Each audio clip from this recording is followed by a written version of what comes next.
Dimitri, une petite question, s'il te plaît. Vas-y, rapide. D'accord, rapide. Hein.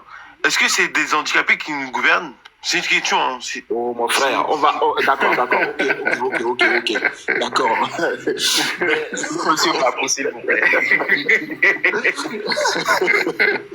Mais écoute, on va répondre à ta question. T'inquiète, mais on va te faire la démonstration et ensuite toi-même, tu vas pouvoir déduire si c'est des handicapés ou pas. D'accord? Donc, grand frère Invictus, tu n'es pas sans savoir que il y a eu donc cette conférence-là sur l'endettement la semaine dernière au Togo. Bon. On voulait juste là, on a essayé avec toutes les données que nous disposons à la Banque mondiale, le fonds FMI, etc., de faire une espèce de graphique pour évaluer en fait l'état de notre dette publique au Togo. En fait, là sur le schéma que vous voyez là de Milaway, je ne sais pas si vous voyez bien. En tout cas, on n'a pas pu faire mieux pour que ça rentre dans le petit écran là. Dites, attends, je vais allumer ma caméra là. Pour montrer ça un peu. Allume la caméra, mais je sais pas, tu pourrais aussi essayer de mettre le truc en panoramique quoi. On va tous être en bas et toi tu seras en panoramique en haut. Mais bon, c'est pas grave. Mais là, ça serait pas assez visible quoi. Bon, ok, parfait. Donc on va essayer de parler un peu de la dette là déjà avant d'entamer le sujet. Est-ce que vous voyez, vous arrivez à voir? Pas trop. On voit, mais c'est pas très clair. Essaie de redresser un peu mieux l'écran de ton ordinateur là. En fait, là où tu sais, il fait beau, il y a du soleil, donc j'ai fermé un peu mon rideau là. Et c'est pour ça que ça fait ça. Mais attends, je vais essayer d'allumer cette petite lumière pour voir. Monsieur Mila va vous profiter du soleil de la Côte d'Azur. Comment tu sais qu'il est sur la Côte d'Azur, toi? Je sais pas, Que ça fait beau et je me demande s'il n'est pas sur un bateau, tout frais payé par l'État togolais. Oui, c'est ça, c'est ce qu'on dit. Est-ce que c'est mieux ou pas? Bon, c'est pas... Bientôt l'été, là. Oui, c'est pas vraiment ça, mais bon, on va faire avec, hein, c'est pas grave. Donc, sur le premier tableau, là, vous avez vu le premier tableau, là, que Milaway vous montre. Alors, ça, c'est le tableau de l'évolution de la croissance économique par rapport à la dette publique du Togo. D'accord? Oui. Donc là, vous avez donc la première courbe en haut qui fait une sorte de V là. Ça, c'est l'évolution de notre dette publique. C'est l'évolution de la dette publique. Et tout en bas, la petite courbe là, c'est la croissance. C'est la courbe de la croissance, voilà, qui peine à décoller, qui est complètement, voilà, qui stagne. Alors, moi, j'aimerais bien revenir rapidement sur cette dette-là. Je vous expose la situation et puis après, on va commenter. On va parler aussi de la conférence et tout ça. OK? Il faut savoir que entre donc 2005 et 2009 à peu près, le Togo a vécu une situation d'endettement, de surendettement quasiment quoi. C'est-à-dire que on était surendetté, on n'avait pas les capacités pour pouvoir rembourser notre dette. Et là, cette courbe en fait vous montre l'évolution de cette dette-là. Donc on est parti, on avait frisé à l'époque, parfois on avait dépassé même les 100% du PIB, la dette avait parfois dépassé les 100% du PIB et on avait navigué un peu comme ça entre 100 et 80%. Donc de 2005 à 2009, la dette a un peu décru parce que on a sollicité beaucoup d'aide parce que quand Faure est arrivé, il a été demandé beaucoup d'argent à droite à gauche et tout cela et donc on lui a fait beaucoup de prêts, mais il faut savoir qu'avant qu'il n'arrive le Togo avait traversé une période de disette financière où on nous a coupé toutes les aides à cause des dissensions politiques, à cause de l'atmosphère politique, des crises politiques. Sous son père, on avait coupé les vannes. Comme l'Union européenne avait coupé les vannes de toutes les aides au développement, le FMI, la Banque mondiale avait coupé les vannes de beaucoup d'aides. Donc, on s'était beaucoup endetté, mais on était obligé on était dans une situation indécrottable. Et ça a duré à peu près 15 ans. Ok, quand Faure est arrivé, lui, quand il est arrivé, il a commencé à emprunter encore de nouveau. Ok, il a commencé à emprunter et ça a baissé à peu près la dette. Mais arrivé en 2008, Ce qu'il a fait, c'est que il a sollicité la Banque mondiale et le FMI pour faire une sorte d'étude de notre solvabilité. Donc, on a fait l'étude de notre solvabilité et là, on a découvert que, en fait, notre dette par rapport, le ratio de notre dette par rapport à nos recettes publiques était de 272%.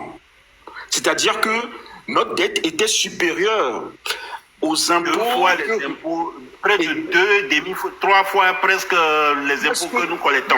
Voilà, presque 3 fois les impôts que l'État collecte. La dette était au-delà.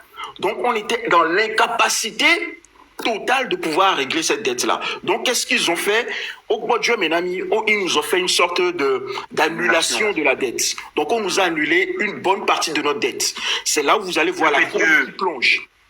Voilà, la courbe qui plonge, c'est l'initiative PPTE qui a été faite qui a commencé en 2008 et qui a été finalisée en 2010. Donc, en 2010, on nous a supprimé une bonne partie de l'aide publique. Donc, la dette est passée de 1200 milliards et quelques de francs CFA à 765 milliards de francs CFA. Donc, ces créanciers-là, aussi bien les créanciers institutionnels que les créanciers commerciaux, ont fait un petit effort au Bodjo Menami Viré et on a annulé notre dette de près de la moitié. Vous voyez, et c'est là où ça plonge. C'est ce que vous voyez là avec la flèche PPTE. Donc, on a bénéficié d'une sorte de bol d'air. On nous a donné une sorte de bol d'air pour pouvoir respirer un peu. On a annulé une bonne partie de notre dette. Mais vous allez voir que quand on a annulé ça, notre croissance n'a pas pour autant décollé. Mais c'était l'occasion pour nous de pouvoir assainir nos finances publiques et de repartir sur de bons, voilà, sur de bonnes bases.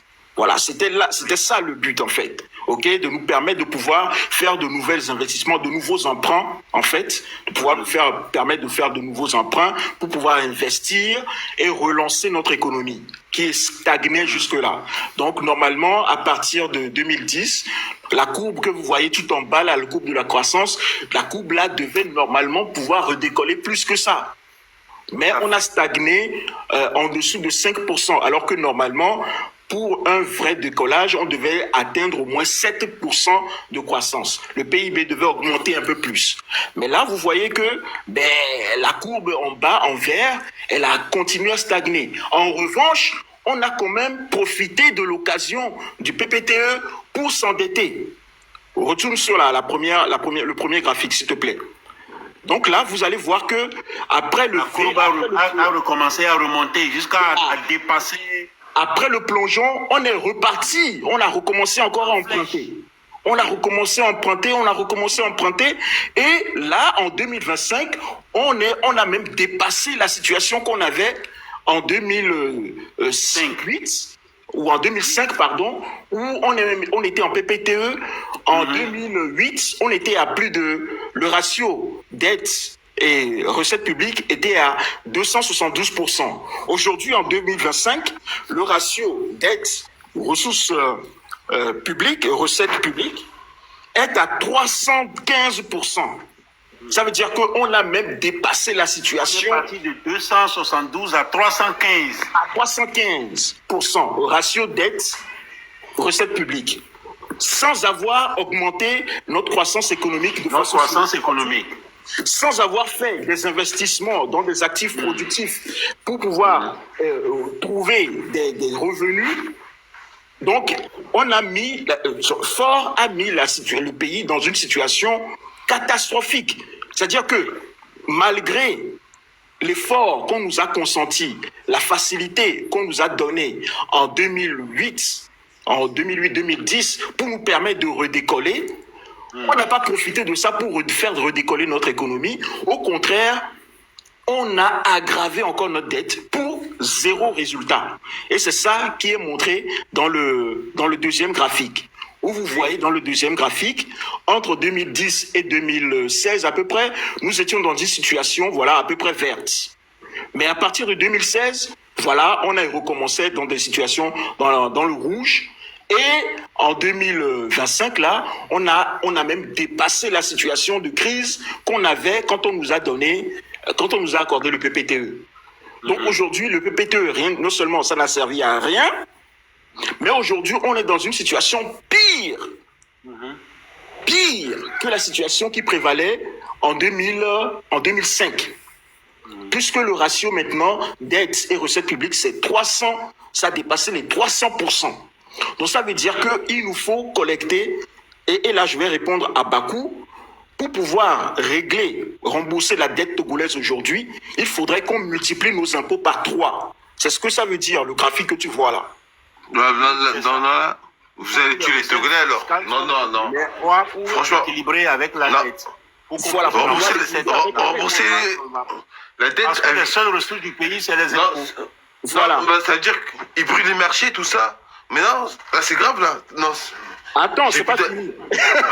Non, vous avez tué les Togolais. Non. Ah ben, mais c'est la réalité. Ok. L'économie, il y a comme ça. L'économie, c'est froid, c'est dur. Et là, ce que je veux te faire comprendre, c'est que normalement, le seuil de viabilité de la dette, normalement, c'est 100%. C'est-à-dire qu'il faut que notre dette soit équivalente à notre capacité, à nos ressources qui vont nous servir à fonctionner. C'est impossible. Voilà. Et là, le seuil de viabilité de la dette, c'est 100%. On a dépassé ce seuil de viabilité et on l'a multiplié même par 3. Et c'est ça. Ouais. Mila, si tu peux te rapprocher un peu plus voilà. Le seuil de viabilité était à 100%. Nous, on est à 300%. Donc, ça veut dire qu'il a aggravé la dette au-delà même du seuil acceptable. Donc, aujourd'hui, on n'est même plus dans la capacité de rembourser la dette qui est là avec les ressources ou bien nos ressources que nous disposons. Vous voyez? Approche-toi du micro. Alors, oui. Voilà. Donc, un commentaire. Voilà. Maintenant, donc, je vous laisse commenter. Je vous laisse le grand frère Invictus commenter et on va poser les questions. Bien avant que le grand frère ne commente, j'ai une question pour ceux qui sont en commentaire. Oui. C'est quoi l'annulation de la dette? Voilà. Il faut que les gens répondent. Okay. Quand on vous dit annulation de la dette. L'annulation de la dette. Vous savez, nos pays se sont endettés parce que la seule politique publique de développement de nos pays après les indépendances, c'est l'aide publique au développement. C'est-à-dire bilatérale comme multilatérale. On va chez la France qui est notre colon, on dit bon, notre budget cette année c'est 500 milliards, mais nous n'avons que 200. Prête-nous 300 pour qu'on puisse payer nos dépenses et on va te rembourser un peu avec intérêt. C'est ce que nos dirigeants ont fait depuis 1960. Jusqu'à, on est arrivé en 2006, 7, 8 et 9. La dette est arrivée à un niveau tel que les recettes fiscales que nos États faisaient, la grande majorité est destinée à rembourser cette dette-là.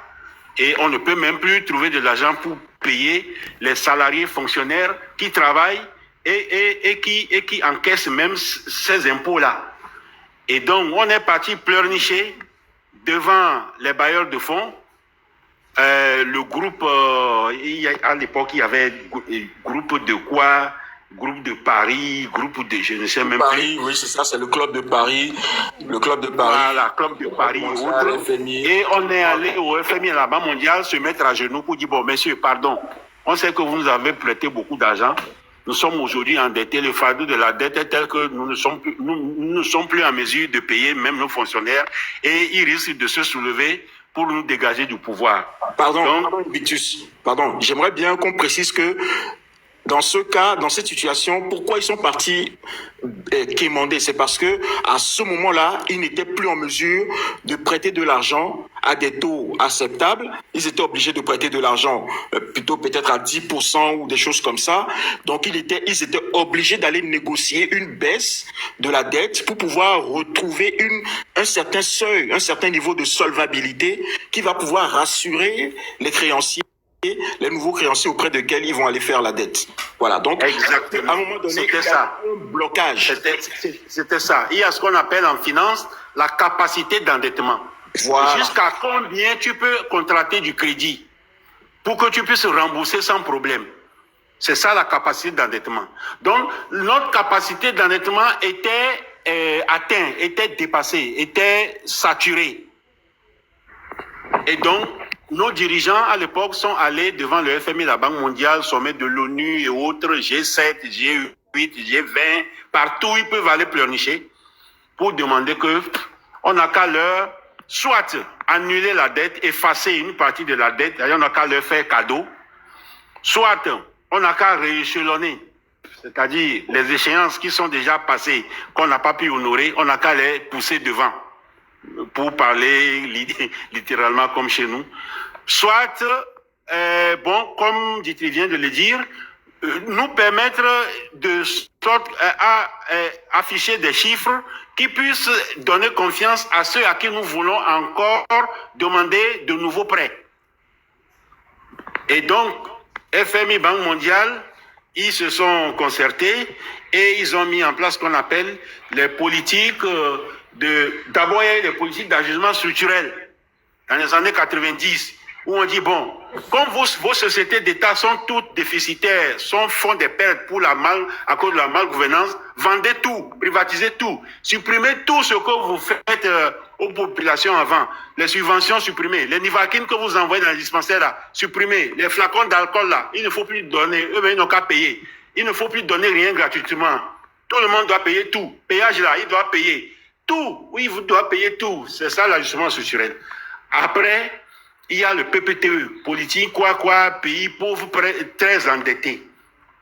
Cette politique du FMI, la Banque mondiale, avait conseillé donc à accorder soit des réductions ou des annulations ou des rééchelonnements de la dette à certains pays. Supposons que le Togo avait, sur ce graphique, c'est même pas qu'on suppose, sur ce graphique, vous avez vu que le graphique part d'un montant pour chuter. Donc, le Togo avait, par exemple, 2000 milliards de dettes et on a effacé une partie et c'est revenu à 700 milliards.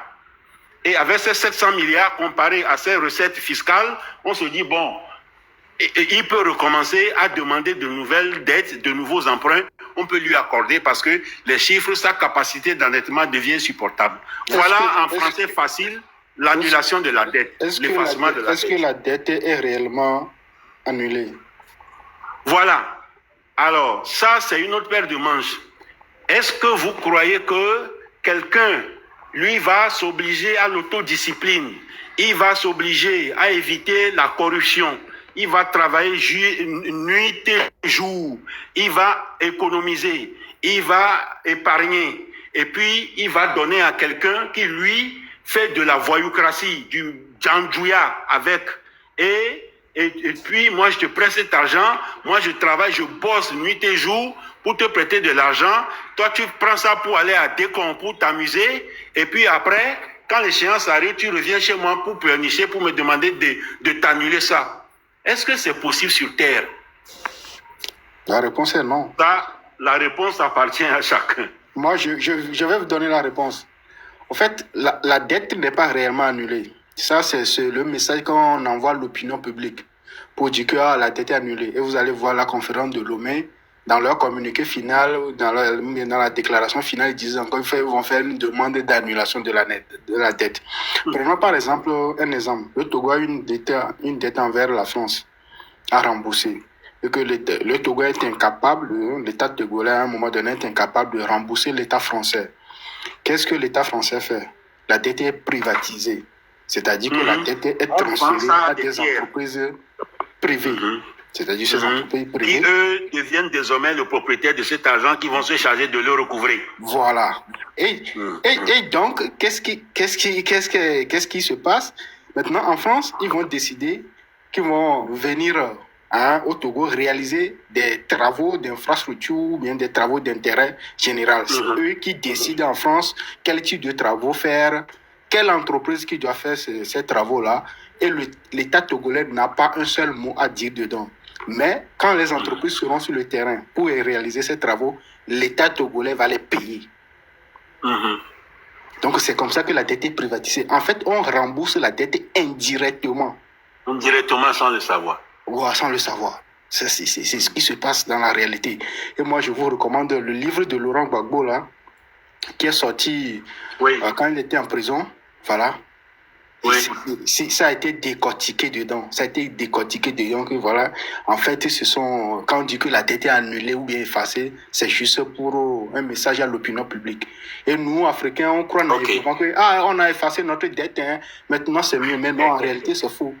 La dette est toujours privatisée. C'est comme je le disais dans un de mes articles, dans le cochon, tout est bon. Nous, la dette qui est un fardeau pour nous, nous, on va nous exploiter. C'est une opportunité pour les autres jusqu'à la fin, quoi. Voilà. Donc, les gars qui nous écoutent là, ne croyez jamais que la dette est véritablement annulée, mais plutôt privatisée par les entreprises françaises ou bien les entreprises privées, qui vont recouvrir ça et ensuite, nos États vont payer ça indirectement. C'est ça. OK. Maintenant, pour commenter ces deux graphiques, ces deux graphiques ne font qu'illustrer le papier que la fameuse dame a produit il y a 2 semaines. Elle dit que la dette est passée de 700 milliards après la réduction pour se hisser aujourd'hui à 4200 milliards. Mais qu'en contrepartie, il n'y a rien qu'on voit. Mais la contrepartie, c'est la croissance qu'on doit voir. Il n'y a pas la croissance qui a suivi. Donc ça corrobore largement ce que cette dame a écrit dans son papier. Mais, diantre, comment peut-on passer d'une dette en 20 ans, même moins de 20 ans, en 15 ans, de 700 milliards à 4200 milliards, on nous dit, oui, le budget a franchi le seuil des 2000 milliards. Ça, c'est une grande première. Le Togo a maintenant un budget de 2000 milliards. Le budget a franchi le cap de 2. Mais, messieurs, ce budget est fait de quoi? Des droits de douane, des impôts, de quelques miettes qu'on appelle les recettes non fiscales, de ce qu'on appelle dons des pays amis, et le reste, c'est la dette. Messieurs, c'est la dette. La dette occupe plus du tiers, même la moitié même. 50% du budget est financé par l'extérieur. Donc, qu'avons-nous à nous réjouir que notre budget ait franchi le seuil de 2000 milliards? Bon, ça, c'est une paire de manches. Pourquoi tout cet endettement, tout cet argent qui a été contracté a servi à faire quoi? Et il n'y a pas eu de croissance. Mais quand vous vous endettez, quand vous prenez de l'argent, c'est pour construire des infrastructures, c'est pour construire des aéroports, c'est pour construire des autoroutes, c'est pour construire des hôpitaux, c'est pour construire. L'État doit investir dans les infrastructures qui sont du domaine régalien, qui sont de sa compétence. Et quand on réalise ces travaux-là, ça augmente le PIB. Et la croissance n'est rien d'autre que l'augmentation du PIB d'une année à une autre. Le PIB, c'est l'ensemble des richesses créées dans le pays pendant une année. Toutes les richesses. Qu'elles proviennent de la dette, de l'autofinancement, de dons, de crédits, de quoi? Mais pourquoi on ne voit pas ces 4200 milliards d'aujourd'hui là dans la croissance? Cet argent, il est allé où? Qu'a-t-on fait avec? Dans quel coffre se trouve-t-il aujourd'hui? Ou mieux, dans quelle poche? Dans quelle valise? Dans quel puisard? Sur quel compte des paradis fiscaux cet argent se trouve aujourd'hui? Si on retrouve cet argent, nous sommes en mesure de rembourser cash toute notre dette, tout le stock de notre dette pourrait être remboursé aujourd'hui et nous dirons bye bye à nos créanciers. Monsieur Invectus, émotion s'il te plaît. Une petite minute, oui. J'aimerais dire, ce que tu as dit, c'est clair. Hein? Rappelez que nous sommes contents tous au Togo que la dette a été... le budget, nous sommes au seuil de 2000 milliards ou quelque chose. Je rappelle aux gens que le Bénin, sous Mathieu Kérékou et après ses différents présidents, le Bénin déjà en 2012... je veux dire le Bénin vers 2010, le Bénin était déjà à près de 1000 milliards alors que nous au Togo nous étions à combien? Et le Bénin était à ce budget mais À l'époque, il n'y avait pas de grands prêts. Et je sais ce dont je parle. Et alors que nous, au Togo, on était à l'époque même plus endettés que le Bénin, mais quel était notre budget? Donc dire que vous touchez du doigt quelque chose de très important, parce que le Bénin, lui, a atteint les 1000 milliards. Il y a de cela, mais des années où nous, on traînait nos pattes où vous savez. Donc dire que ce qu'on est en train de dire, c'est très important ici et que tout le monde nous suive et nous écoute. Hein. C'est pas parce qu'on passe un samedi à parler, mais nous sommes près de 200 dans ce live. Ces informations, relayez-les dans vos langues. Et puis, j'ai l'impression que vous tapotez pas les directs, s'il vous plaît, les amis, parce que, juste je finis, parce que Milawe a perdu un compte la semaine dernière. Donc, si l'autre compte aussi se perd, non, je parle pas de vous, Invectus, je parle de... Non, vous avez votre micro ouvert, on vous attend. Mila a perdu un compte la semaine dernière. Donc si on continue comme ça, tous les comptes sont fermés. Le samedi prochain, on va venir vous écouter. Le contrepoids que vous allez faire aux gens qui signalent les comptes, c'est vos lives, vos tapotages et ceux qui peuvent envoyer les petits cadeaux, les fleurs. Mais ceux qui ne peuvent pas tapoter, hein, l'information ici, c'est quelque chose de bien pour le Togo. C'est pour tout le monde. C'est des choses factuelles. Némi Ségomé, ça peut nous aider à aller mieux l'expliquer. Et quand vous savez qu'on prête dans vos comptes, vous allez dire non. Merci beaucoup. Merci, c'est juste merci, ouais. Merci pour cette mise au point. Je finis rapidement sur la dette et je laisse les autres intervenir. Pour dire que, est-ce que, si vous avez suivi ce sommet de 3 jours, avez-vous entendu dans un seul discours qu'on ait titillé la corruption? C'est-à-dire le fait que l'argent qu'on emprunte là, on le détourne à des fins individuelles et personnelles et que ça doit faire partie de la lutte contre la dette sale. Personne n'en a parlé, hein. Jamais. On a dit seulement non, on nous impose des conditions inhumaines, mais dans tous les cas, nous avons besoin d'argent, nous avons besoin de dettes pour lutter contre l'insécurité, pour lutter contre les terreaux, pour faire ceci, pour cela. Nous ne comprenons pas pourquoi on nous impose de ces conditions inhumaines. C'est arrivé à un niveau où ça nous attrape le cou. Donc, messieurs, pardon, nous avons le droit de continuer de nous endetter, mais pas mourir avec la dette. Hein? Pardonnez, messieurs, c'est le discours qui a été tenu. Ok, très bien. Est-ce qu'on a déjà arrêté au Togo un homme public pour détournement de deniers publics? Personne. Moi, je suis personne. Est-ce que vous pensez qu'on arrêtera quelqu'un un jour? On n'arrêtera jamais personne. Mais on sait que l'argent est détourné. Ils n'arrêteront jamais personne. Donc, vous savez, la situation qu'on décrit tous les samedis ici, c'est que de la redondance. La seule ou le seul qui a le pouvoir d'arrêter tout ça, c'est le peuple.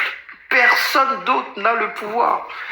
Aucune institution ne viendra mettre son grain de sable parce qu'ils y participent aussi.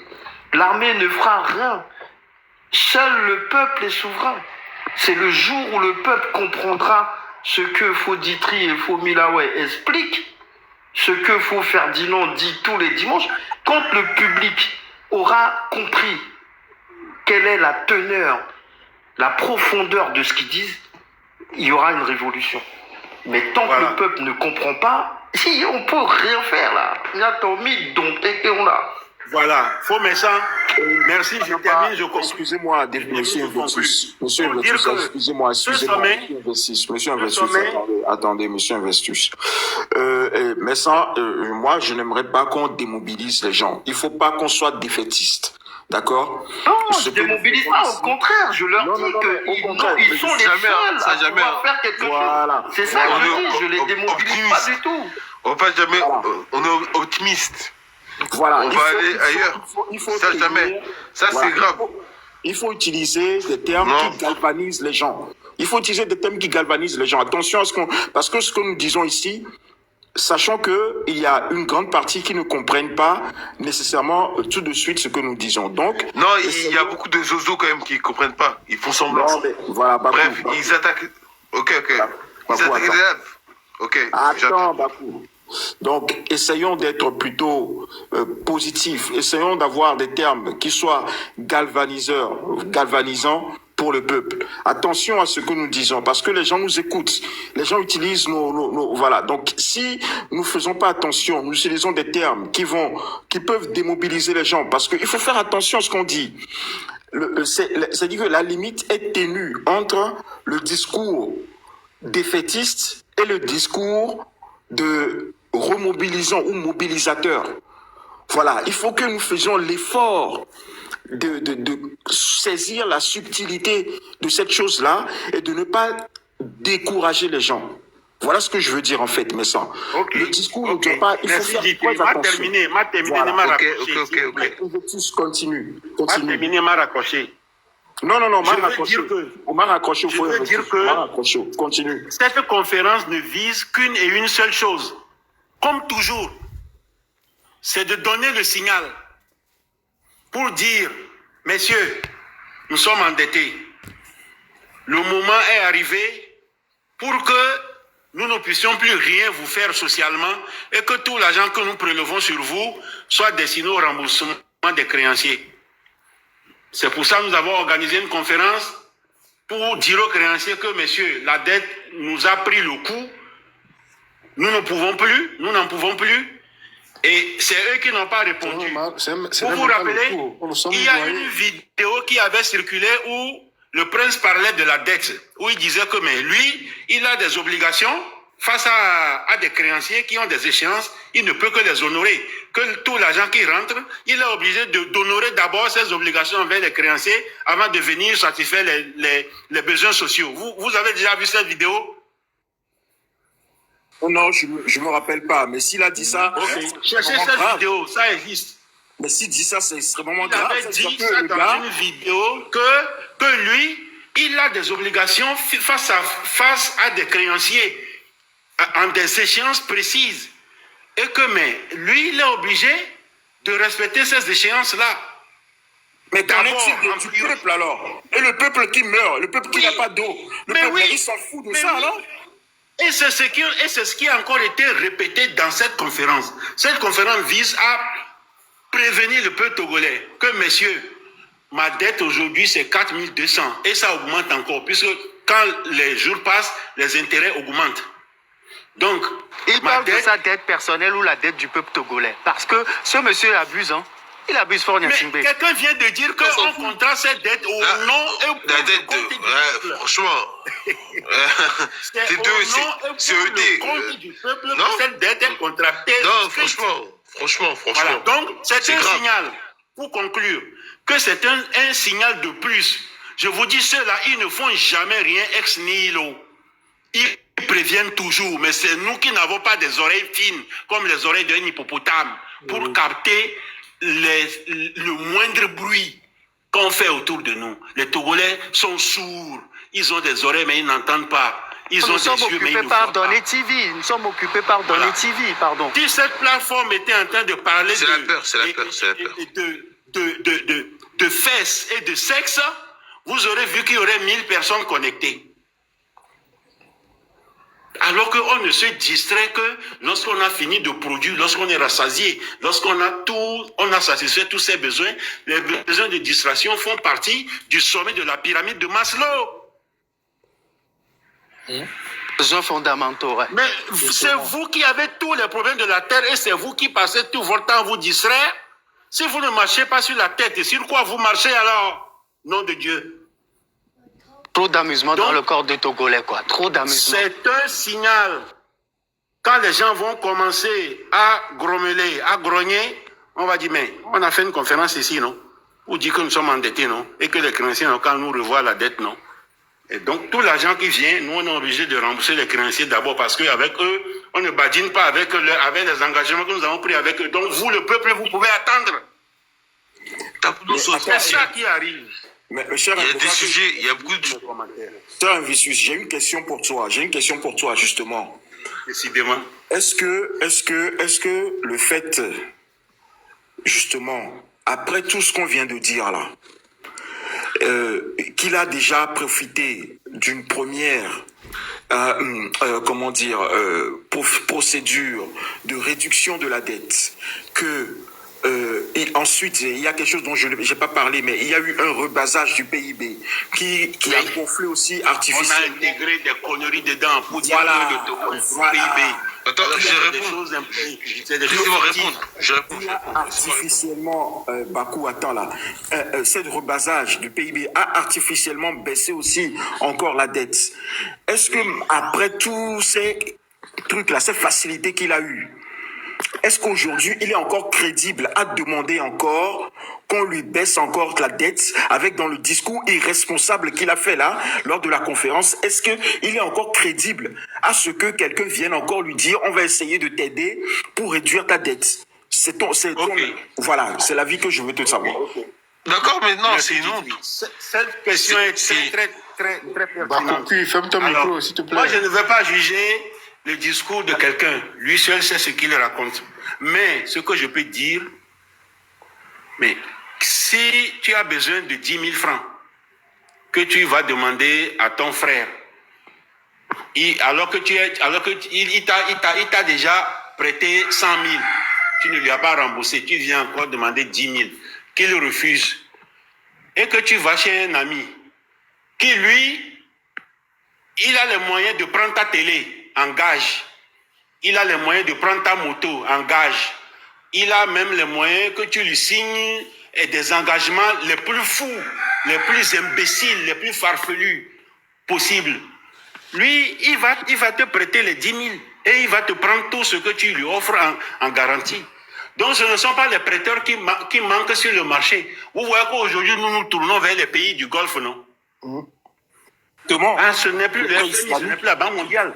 C'est Après, Qatar, c'est voilà. les Émirats, c'est les quoi, voilà. Il y aura même toujours toujours des des immeubles qui sont usuriers. en garantie là-bas. Il y aura, mais vous-même, vous avez fait une émission ici pour nous dire que tous les immeubles du Togo sont mis en gage, non? Oui, En hypothèque, non? oui. Hein? Donc, il y aura toujours des usuriers, il y en aura toujours, il y en a des véreux. Ça, c'est ce qu'on appelle la dette amorale ou la dette immorale. C'est-à-dire que, Amélie nous sera bien. Et Yakou, voit Egbaleva au Bakotole Séné. Sera des photos Améa. Au problème, moi, dans 2 mois, Yakou, voit Egbaleva Boba, ça sera bien. Au Basséné. À partir du moment où il n'y a pas intérêt, il n'y a pas de je m'en fiche que tu meurs ou pas. Moi, c'est mon pécule que je veux. Donc, Ditri, il y en aura toujours. C'est les institutions multilatérales qui fouinent leur nez dans nos chiffres, dans nos comptes pour produire des rapports qui nous emmerdent. Et c'est eux qui nous cassent les pieds. On va maintenant dans les pays arabes du Golfe où eux, ils ne voient pas ces choses-là. Eux aussi, ils cherchent de la puissance, ils cherchent de l'influence, ils cherchent de la domination, ils cherchent des alliés, ils cherchent des sièges au Conseil de sécurité, ils veulent des... Mais voilà, tout le monde se bat pour sa chapelle. Donc, il y en aura toujours. Voilà. Ok, on va laisser la parole à d'autres personnes qui veulent poser des questions. Jeune Junior, tu veux peut-être poser une question. Jeune Junior, tu es là? Oui, je suis là comme d'habitude. Non, mais pas poser une question. Dire que ce qu'on a comme information aujourd'hui, c'est ce qu'on a tous les samedis. Et on se répète toujours la même chose, mais personne ne comprend. En fait, personne ne comprend. Effectivement, le grand frère, il a mis un point sur un CDP. Voilà, tapoton, merci le grand frère. Les pays du Golfe aujourd'hui, c'est des pays qui cherchent de la notoriété un peu partout. Vous allez les voir dans les conflits ukrainio-russes.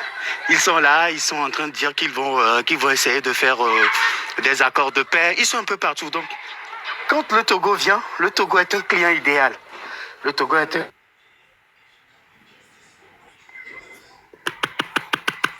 Grand frère, On les appelle on va tapoter.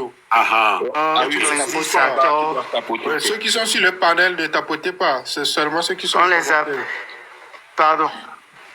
Jeune Junior, ton réseau coupe. Est-ce que tu veux bouger Oui. Ton réseau coupe un peu. Essaie de bouger un peu. Oui, ça coupe, c'est bon normalement. Allô, allô? Allô, allô, allô, Oui, allô. là, c'est bon, vas-y. Allô, là, c'est bon, je pense. vas-y. Voilà, Oui. désolé, désolé, je suis en plein déplacement, mais je rentre chez moi dans 5 minutes. Non, je disais ce que le grand frère dit, c'est quelque chose de très important. Nous, on s'endette au Togo, et c'est quand on va dans les pays qui essaient encore de faire un peu de sauver la face, qui nous disent oui, vous n'êtes pas bien, mais les pays du Golfe, ils s'en foutent, hein. On les appelle communément transisateurs. Eux, ils n'ont pas besoin de voir l'état de... Eux, avec eux, ils cherchent de la notoriété. Donc, ils sont prêts à nous donner tout, moyennant si on donne des garanties. C'est pour ça les immeubles du Togo, comme vous l'aviez dit à un moment donné, étaient arrivés et tous les immeubles sont mis en hypothèque. Donc voilà, ce que le grand frère dit, c'est quelque chose de très très important et c'est ce qu'on dit tous les samedis. Donc c'est au peuple de voir aujourd'hui ce qui a marché avec Faure Gnassingbé depuis les années 2005 et ce qui n'a pas marché depuis les années 2000, ce qui a marché dans les années 2005 et ce qui n'a pas marché dans les années 2013 en fait. Donc le monsieur il est arrivé en 2005, qu'est-ce qu'il a fait? Il est parti voir les gens après avoir signé bien sûr les accords d'Abidjan avec ceux mêmes qui lui ont donné le quitus. Et on a eu des accords des pays très endettés, des pays PPTE, des pays très très endettés, des trucs. Après, on est parti encore vers 2010, après les élections. Ils sont encore partis et surtout, c'est après l'accord qu'il a signé avec Gilles Christ Olympio, le fait d'accueillir aussi la représentante de la diplomatie américaine à l'époque, en la personne de Madame Hillary Clinton qui saluait Olympio. Donc, le monsieur Faure Gnassingbé, il a encore usé de cette image-là pour se redorer le blason, comme on le dit, si mon français il est bon, devant les instances qui peuvent nous financer. Et c'est depuis, après cet accord, que le monsieur a mis encore la vitesse, hein, et il est parti à la vitesse supérieure sur tout ce qui est contraction de prêt. Donc voilà, nous devons savoir que le Togo nous appartient tous, et ces prêts, c'est à nous, hein, ça restera pour la génération. Le monsieur, je l'ai dit dans un live, quand le monsieur demande, par exemple, hein, quand le monsieur demande 1000 francs CFA, sachez qu'il met 800 francs CFA dans son compte et il donne au Togo 200 francs CFA. Mais quand les 200 francs CFA vont arriver au Togo encore, chose pire, il y a les douaniers, les petits transitaires, les petits soldats, les bavarets et autres qui suivent, les petits ministres en poste et autres qui vont couper aussi 100 francs. Finalement, il ne nous reste que 100 francs sur 1000 francs quand il va prêter. Et ça, c'est normal, tout le monde le sait, mais personne ne le dit. Donc, juste vous dire que la collaboration avec les pays du Golfe, c'est un peu quelque chose d'atypique. Eux, ils font des prêts sans tenir compte des inflations dans le pays, sans tenir compte de la vie de la population, parce qu'ils cherchent une notoriété. Ils sont là avec les Russes et les Américains, partout où ils sont là. Et puis, le Togo est un bon candidat pour eux parce qu'on a le pétrole. On a le pétrole. Au même moment, des fois, ils vous donnent les prêts sans demander les intérêts là-dessus. Ils vous disent de mettre juste les gages, sachant que demain, ils vont vous utiliser ailleurs. Donc, c'est ce sur quoi nous devons tourner un peu nos cerveaux pour comprendre ce qui va dans la dette du Togo et ce qui ne va pas dans la dette du Togo. Et encore, Invictus l'a dit, hein, et c'est ce qu'on dit tout le temps. Si on vous prête l'argent, on voit que vos taux d'endettement sont dépassés, en tout cas sont épuisés. Ils vont refuser de vous prêter de l'argent. Du coup, qu'est-ce qu'on va faire? On va prendre le choc qu'on a pris sur le coût de l'électricité, Dagaré Zotidi, d'une manière où personne ne comprendra rien. Ils vont rajouter les prix un peu partout. Donc, c'est soit Junior, tu as dit qu'ils vont refuser de nous emprunter de l'argent et de nous prêter, c'est ça? Non, je dis que quand on dépasse nos taux d'endettement, normalement, on ne doit pas prêter de l'argent. C'est comme un individu qui travaille dans n'importe quel pays. Okay. Qui va à la oui, banque. oui, mais on corse les conditions. On élève le taux. Parce que plus le risque de recouvrement est élevé pour le prêteur, plus il va doser les conditions. Voilà, il va doser les conditions. Il va doser les conditions. Et le Togo, normalement, en temps normal, c'est normalement un refus. Mais comme c'est un État, on ne peut pas lui refuser des prêts, il va essayer d'envoyer les garanties. Après, les immeubles, c'est ce qu'on avait dit dans le live, il y avait de cela 2 semaines.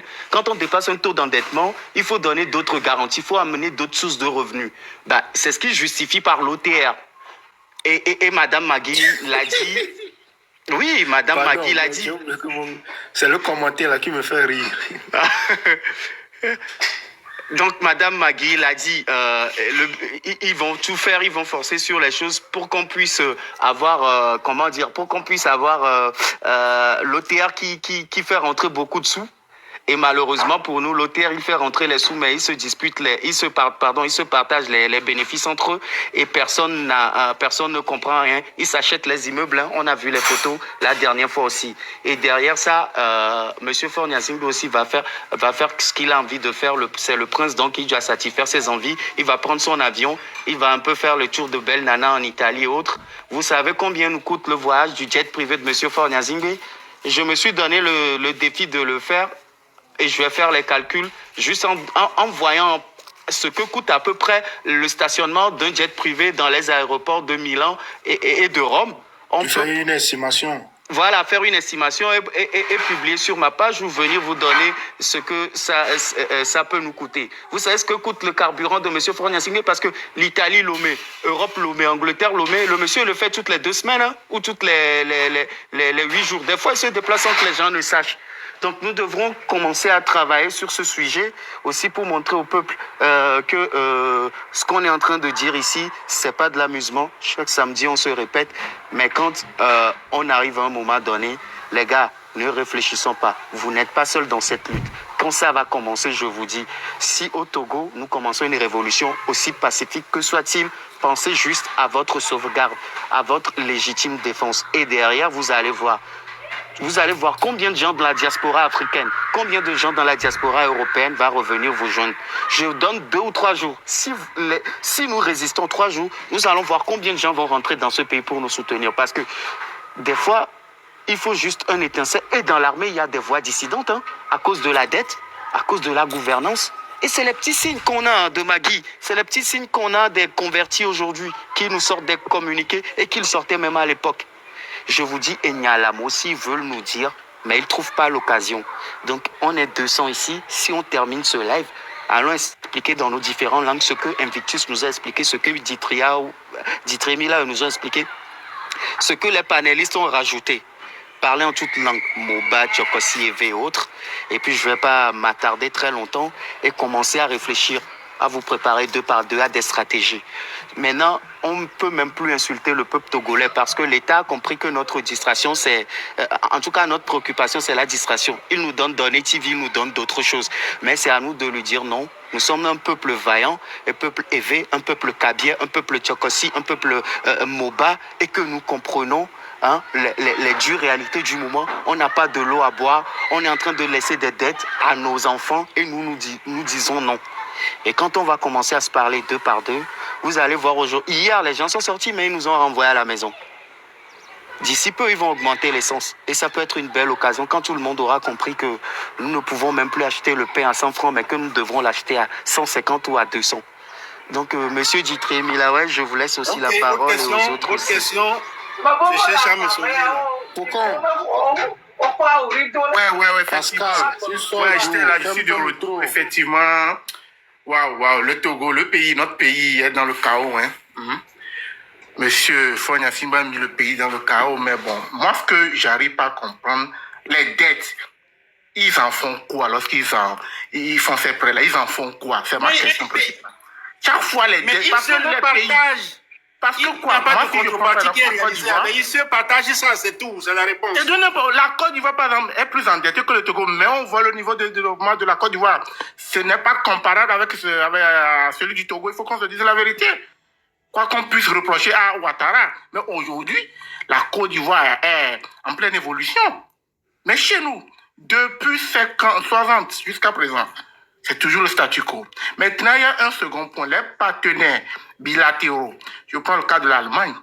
L'Allemagne, aujourd'hui, est le premier donateur de notre pays.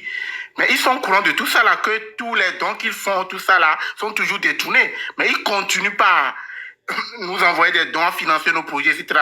Mais des fois, il faut que ça s'arrête. Ça dit, d'une part, ils sont aussi complices de la situation du Togo. Mais qui va arrêter ça?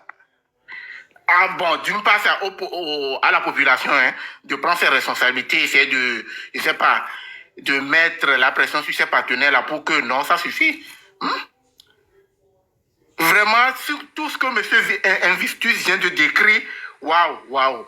Le pays est géré comme Mais le Même faucon, si c'est une entreprise privée, ce ne serait pas comme ça. mais le faucon, le truc Alors, c'est quoi? C'est que, comme on te l'a expliqué tout à l'heure, c'est que, attendez, c'est que les créanciers n'ont aucun intérêt à arrêter, en fait. C'est ce qu'il faut qu'on comprenne.